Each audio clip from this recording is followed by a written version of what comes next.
पूरे देश के करोड़ों बीएड डिग्री धारकों को मैं पाठक सत्यम अपने यूट्यूब चैनल पाठक सत्यम पर आप सबका तहे दिल से हार्दिक स्वागत करता हूं। जैसा कि आप सबको पता था कि आज सुप्रीम कोर्ट में बीएड वर्सेस बीटीसी मामले की सुनवाई हुई, तो इस मामले में कोर्ट के अंदर बीएड की तरफ से कौन से एडवोकेट थे, क्या फैसला आया, क्या सुनवाई का नतीजा रहा, बीटीसी की तरफ से कौन से एडवोकेट थे और क्या सरकार की तरफ से तुषार मेहता, ऐश्वर्या भाटी इस मामले पर मौजूद थी कि नहीं थी, उन सब पर पूरी चर्चा करेंगे। उससे पहले अगर आप हमारे यूट्यूब चैनल पर नए हैं तो सबसे पहले चैनल को जरूर सब्सक्राइब करें और बेल आइकन को जरूर प्रेस करें ताकि वीडियोज के लेटेस्ट नोटिफिकेशन आपके पास सबसे पहले पहुंचे। जैसा कि आप सबको पता है कि पूरे देश की नजरें, खास तौर पर बीएड वर्सेस बीटीसी के छात्रों की नजरें इस वक्त सुप्रीम कोर्ट के बहुचर्चित केस बीएड वर्सेस बीटीसी मामले पर है और आज उस मामले की एक महत्वपूर्ण सुनवाई कोर्ट नंबर 12 में सीरियल नंबर 18 पर होनी थी।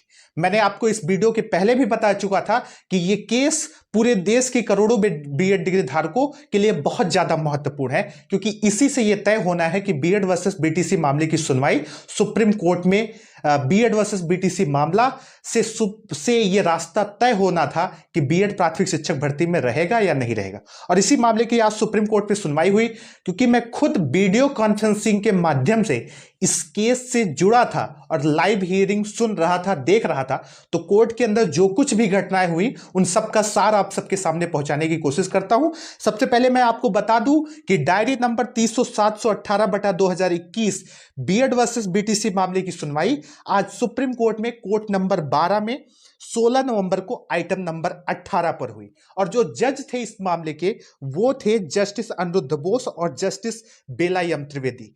करोड़ों बीएड डिग्री धारकों की नजरें जब सुप्रीम कोर्ट में यह थी कि इस मामले की आज फाइनल हियरिंग हो जाएगी, यानी कि इस मामले में फाइनल सुनवाई हो जाएगी, तो एक बार फिर से सुप्रीम कोर्ट में मुझे यह कहते हुए संकोच नहीं हो रहा है कि उन्होंने दगाबाजी की। हमें न्याय पर पूरा भरोसा है, लेकिन न्यायालय से जो बीएड डिग्री धारकों के लिए खबर आई है वो बहुत ही ज्यादा कोई अच्छी खबर निकल करके नहीं आई, क्योंकि न्यायालय ने इस मामले की सुनवाई के साथ साथ ही इस मामले की एक नई डेट दे दी है, यानी कि बीएड वर्सेस बीटीसी मामला अब 24 नवंबर को सुना जाएगा। और यह चीज जस्टिस अनिरुद्ध बोस और जस्टिस बेला एम त्रिवेदी ने आज सुप्रीम कोर्ट में दी। कुछ पॉजिटिव खबरें भी सुप्रीम कोर्ट के अंदर से आई हैं और क्या चर्चाएं हुई, क्योंकि जो बहस का सार था साथियों वो बहुत ही छोटा था, यानी कि इस मामले की सुनवाई आज सिर्फ 5 या 6 मिनट ही चल सकी, उससे ज्यादा इस मामले की सुनवाई नहीं हो सकी। लगातार मुझे 2:20 या 18 मिनट का ही समय था जब इस मामले को जस्टिस अनिरुद्ध बोस और जस्टिस बेला एम त्रिवेदी की बेंच ने कोर्ट नंबर 12 आइटम नंबर 18 पर सुना, जहां पर सबसे पहले बीएड वर्सेस बीटीसी मामले की जब सुनवाई होनी ही थी तो सबसे पहले एक वेस्ट बंगाल का मामला है। वेस्ट बंगाल में प्राइमरी टीचर्स को लेकर के, वेस्ट बंगाल में बीएड की एलिजिबिलिटी को लेकर के उस पर जज साहब ने थोड़ी सी टिप्पणियां की और दोनों पक्षों के एडवोकेट द्वारा वहां पर बहस हुई। बाकी कोई ऐसी चीजें निकल करके नहीं आई जिससे यह तय हो जाए बीएड वर्सेस बीटीसी का यह मामला सुलझ जाए। जब देश नजरें टिकाए हुए सुप्रीम कोर्ट की तरफ बैठा है तो सुप्रीम कोर्ट से ये चीजें निकल करके आना बड़े सवाल खड़ा करता है, खास तौर पर उस न्याय व्यवस्था से, क्योंकि कहा जाता है कि देर से किया गया न्याय भी अन्याय के समान होता है। जब देश के हर राज्य से बीएड डिग्री धारक ये उम्मीद लगाए बैठे हैं कि प्राथमिक शिक्षक भर्ती में बीएड बना रहे या क्लियर रहे, तब इस मामले की जब सुनवाई नहीं होती तब उसे तकलीफ होता है। खैर, इन सब से अलग चर्चा इस बात पर होगी कि बीएड की तरफ से कौन से एडवोकेट थे और जो बहुत ही संगीन मामला है कि क्या सरकार अपने गजेट को बचाने के लिए सुप्रीम कोर्ट के अंदर अपने अधिवक्ताओं का पैनल भेज रही है या नहीं भेज रही है। यह सवाल हर बीएड डिग्री धारक का है, उस पर चर्चा कर लेते हैं। Diary number 300/718/2021 BEd versus BTC मामले की अगर मैं बात करूं तो बीटीसी की तरफ से आज इस मामले पर मीनाक्षी अरोड़ा और उनके पैनल में जो वरिष्ठ अधिवक्ता होते हैं वो सारे मौजूद थे। बीएड की तरफ से बीएड के एओआर अमित पवन मौजूद थे। लेकिन एक जो पॉजिटिव नजर है, खबर है साथियों आप सबके लिए, वो ये है कि एनसीटी और एमएचआरडी की तरफ से ऐश्वर्या भाटी आज इस मामले पर मौजूद थी। यानी कि एनसीटी और एमएचआरडी का जो पक्ष रखना था बीएड की तरफ से वो रखने के लिए ऐश्वर्या भाटी इस मामले पर मौजूद थी। ये पॉजिटिव खबर है खासतौर पर बीएड डिग्री धारकों के लिए कि सरकार अपने गजट को बचाने के लिए सुप्रीम कोर्ट में आ रही है।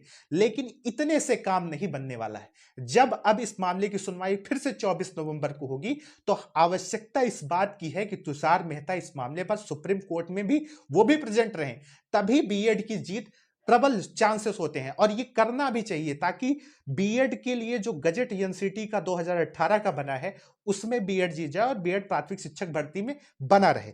खैर 5 से 6 मिनट की इस सुनवाई में बीएड की तरफ से अमित पवन और ऐश्वर्या भाटी, वहीं बीटीसी की तरफ से जो एडवोकेट थी वो थी मीनाक्षी अरोड़ा।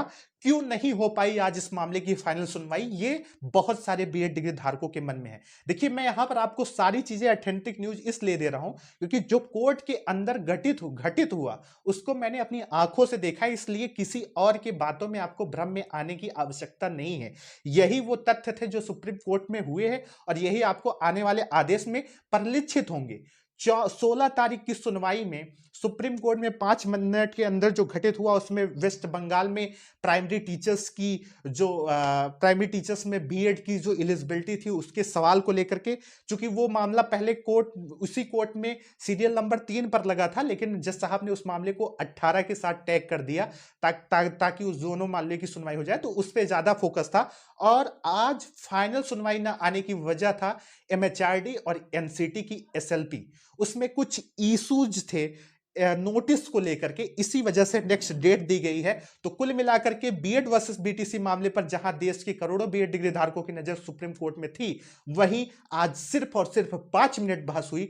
बीएड की तरफ से अमित पवन और भारत सरकार की एएसजी ऐश्वर्या भाटी आदि मौजूद थे, वहीं पर बीटीसी की तरफ से वरिष्ठ अधिवक्ता मीनाक्षी अरोड़ा और उनका पूरा एडवोकेट पैनल मौजूद था। तो अब इस मामले की सुनवाई 24 नवंबर को होगी। सारी चीजें मैंने आप सबको क्लियर कर दिया है और किसी भी आपको भ्रम में आने की आवश्यकता नहीं है। तुषार मेहता इस मामले पर नहीं प्रेजेंट हो पाए हैं। 24 तारीख को हो सकता है कि बेंच बदल सकती है, इसलिए बीएड डिग्री धारकों को साथ में आकर के, चाहे वो मेल अभियान हो चाहे वो ट्विटर अभियान हो, उन सब में आप सबको प्रतिभाग लेने की आवश्यकता है। मैं उम्मीद करता हूं कि सभी बीएड डिग्री धारक इस चैनल से जुड़ेंगे ताकि उन्हें जो भी अपडेट सही खबरें कोर्ट के अंदर से घटित हुई वो उनको मिल सके। और आवश्यकता यह है कि सभी बीएड डिग्री धारक एक साथ आकर के एक मंच पर इस लड़ाई को लड़े।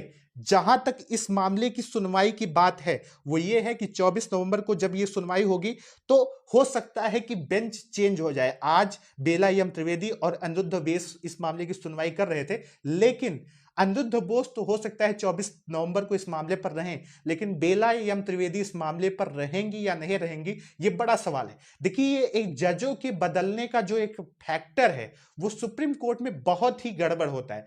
अगर ये जजेस बदलते रहते हैं तो जाहिर सी बात है वो इस मामले को 1 से 2 बार 3 बार सुनते हैं। तो हमें सुप्रीम कोर्ट से यही उम्मीद करूंगा कि सुप्रीम कोर्ट जल्दी से जल्दी इस बहुचर्चित मामले का फैसला दे ताकि देश के करोड़ों बीएड डिग्री धारकों को न्याय मिल सके। नमस्कार, बहुत बहुत धन्यवाद। आप इस वीडियो से जुड़े उसके लिए आपका बहुत बहुत धन्यवाद है। हमारे यूपी बीएड छात्र संघ लीगल टीम से आप जरूर जुड़िए। हमने अपनी यूपी बीएड छात्र संघ लीगल टीम का टेलीग्राम ग्रुप का लिंक इसी यूट्यूब चैनल के नीचे दे दिया है, आप सब जाइए और उससे जुड़ जाइए और साथ ही साथ कमेंट करके बताइए कि क्या न्यायालय को इस मामले पर इतनी देरी करनी चाहिए अथवा नहीं करनी चाहिए। नमस्कार, धन्यवाद।